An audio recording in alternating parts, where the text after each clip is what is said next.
Before marriage school పోవాలన్నా tuition పోవాలన్నా sir walking చేసుకుంటూ వెళ్తా అంటిని.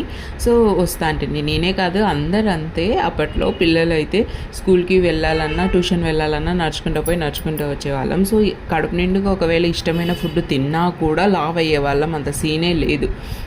బాడీకి ఎక్సర్సైజ్ మంచిగా దొరికేది. వాకింగ్ చేస్తే చాలా అన్ని రోగాలు వెళ్ళిపోతాయి అనేసి అంటారు కదా.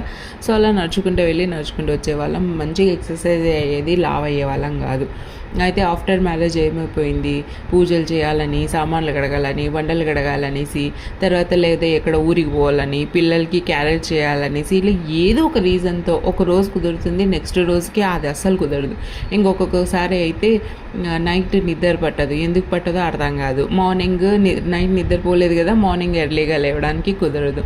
సో ఇలా ఏదో ఒక రీజన్తో వాకింగ్కి అయితే క్యాన్సిల్ అవుతుంది. సో ఇలా అయితే అయ్యే పని కాదు అనేసి నేను ఫ్లిప్కార్ట్లో అయితే సైకిల్ని అయితే ఆర్డర్ పెట్టుకున్నాను. చూడాలి మళ్ళీ ఇదైనా డైలీ చేస్తానా లేకపోతే ఇది కూడా పోస్ట్ పోన్ చేసుకుంటానా అని.